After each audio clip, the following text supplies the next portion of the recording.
Hello and welcome. Let's make a nice spiced apple cider. While this will not be a true cider since we are not doing any fermentation, it does nail the taste of the old-timey cider recipes.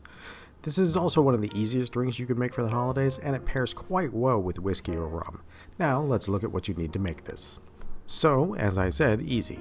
We will just need 3 pounds of apples. Any type will do, but pick the one you like the flavor of the best. Next up, we're going to need a half a cup to 1 cup of sugar, depending on how sweet you like your drinks. 2 teaspoons of cinnamon, 1 teaspoon nutmeg, 1/2 teaspoon allspice, 1/2 teaspoon ground clove, 1/4 teaspoon salt, and enough water to just cover the apples. Oh yeah, real quick, there's a ton of pulp and solid material and apple left after you make this cider, so while you could just dispose of it, I really didn't like doing that, so I developed a second recipe to make them into hand pies. The video for that will be out the day after this one, so if possible, hold on to the leftover material and check that video out. So, first we will need to peel and core our apples, if you are making the hand pies from the solids. If you are not, then you can just skip this step and quarter the apples. None of the parts that we're going to be removing here are going to affect the flavor of the drink, but they will ruin hand pies since they never actually get soft enough to be eaten. Now, once we have our apples peeled, if you have an apple coring tool like I'm using here, you can easily just pop out the core and quarter the apple. Then we want to look for any of the core that is left behind and cut that away. It will not soften as cooking like I said, so we want to make sure to get rid of it if possible. Now, if you do not have a coring tool, for the ease of cutting, just cut into eighths and trim away the cord. Also, tempting as it may be after you quarter it to try and split the quarter on the pointy end, you should not do that. You end up pointing the knife towards your fingers. Flip it at an angle and cut it at an angle, and then you're moving the knife away from your fingers instead of towards them. You will want to trim out the core and make sure any end pieces and stems are removed as well while you are doing that. This is to make sure that no unwanted materials get into the final product. If you like this video and are not already subscribed, subscribe for more like this, and of course, cat pictures. Always more cat pictures. Everybody loves cats, and, well, we all know who the real stars are here. So, once we have the apples ready and the rest of the ingredients measured, we are ready to go into the pot.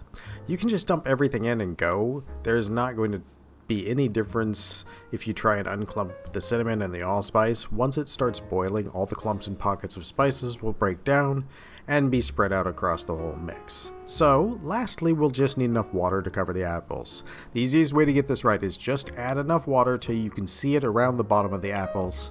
Once you have it at that point, add enough water to where they just begin to float. This is the easiest way to make sure you get the right ratio of water to apples so it won't dilute the flavor too much. So, into the Instant Pot or pressure cooker of your choice we go for 40 minutes on high if yours has that setting. Mine took about 14 minutes for the pressure to come up, so about an hour until the cooking time is technically done.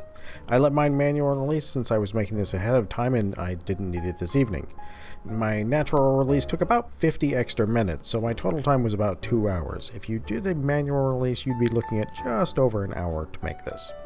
So, now we want to strain most of our solids out. Using a sieve and ladle, you just need to ladle a bunch in, and then gently lift the mix with a circular motion like you see me doing here. This lets us pass the liquids through fairly quickly while not passing through much of the solids.